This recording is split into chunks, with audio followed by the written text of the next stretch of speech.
Hey guys, this is Jerry Brewer. So the last month or so I've been really focusing on the pelvis, the hips and hitting, and today I want to spend some time talking about a very important topic, and that's the hip hinge, and what it is, why it's important, and how we can improve it.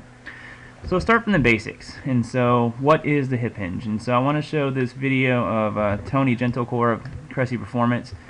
This is something basically very simple to do. Just grab a dowel rod and try to keep the line between your lower back, your butt, and your hips as neutral as can be. And so here he is. You can see the movement. He's basically pushing back with the hips, or imagining someone's pulling the hips back. And you can see at this position we have a lot of hip bend. The head's going to go forward, the back's nice and neutral, and the knees are going to bend some, but it's really the product of the hips bending that are going to kind of force the knees bend. And the return of this is a very powerful movement. It's basically hip extension. And so this is kind of a deadlift movement. We have a lot of power extending this hip, coming back from this flexion into this extension. So, why am I bringing this? What am I talking about? Let's look at some hitters. Look at some hitters and use this very well. So the first one I'm going to show is Robinson Cano. And so, like a lot of hitters I see, youth hitters, we're very tall at stance. Okay, that's no big deal. But what I want to point out is by the time he gets to the finish of his stride, he has done the hip hinge. He has pushed his hips back, he's brought his head forward, he has a straight line of the spine, his knees have bent as a function of the hip hinge, and from now he's in a very, very strong position. And this is a position I don't see a lot of hitters at the low levels of baseball get into. We just have a hard time of getting into this hip hinge for hitting. And what this position is going to allow him to do is he's going to open that front leg and he's going to extend the hips. You can see him open that front leg and then extend through the hips. You can really see his belt buckle kind of pop at the last minute as he's getting that extension, just like a deadlift, and driving the swing. Very, very powerful movement. And if we don't get into this position right here, we lose out on that extension. We can still rotate our pelvis if we're standing straight up and down, no problem, but we can't get this extension right here that's going to give us this last little snap to blast the bat through the zone. And so let's look at one of the guys. Josh Hamilton. I mean, he's very, very tall at stance. He's starting to do his swing, but by the time he gets his foot down, he's same thing. Done a lot of hip hinge. He's pushed his hips back. He's kept this nice and straight. He has a little bit of flexion. He has in his hips. He's not letting that lower back sag. So he is saving that extension for that powerful movement. Same thing. He's going to open that front leg, extend the hips, open the front leg, extend the hips. Again, you can rotate your hips.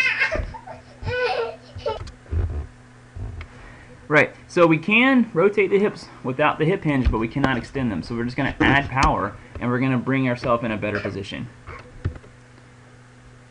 So the last guy I want to show, as always, I always like to use Mccutchen, is Andrew Mccutchen. So again, like the other guys, he's pretty much upright, and then by the time he finishes his stride, same thing, he's gained this hip hinge, hip flexion point. This is very important.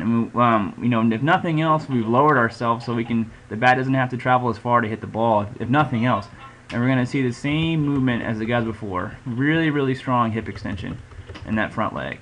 Open it up and extend. So I spend a lot of time working on guys on getting them to rotate the pelvis, and that's, I don't want to gloss it over. It's the first step in this movement, but we want to rotate it and then get this hip extension that we can only get if we get into this good hip hinge position. From the side, we can really see what's happening here as he comes through, opens that up, and really snaps those hips forward. We can really see that front leg really snapping through and blasting the bat through the zone. Okay, so that is the hip hinge, and we see why it's important in hitting. How do we improve this? Let's take a look. Some basic exercises we can do are simply just hinging, man. Just get out there with, hinge into a wall, get the rod out, do that drill, do some good mornings, do some Romanian deadlifts, learn to move through your hips. Lateral lunge with a hip hinge is a big one. I have guys who fall over when they do this. If you're listening to this, you know who you are. So, I mean, this is something that really has to be done. Deadlifts obviously are really important, and I love one-legged Romanian deadlifts, and this is something that's really, really good. It builds core stability, hip strength, ankle stability. It's a very, very good exercise.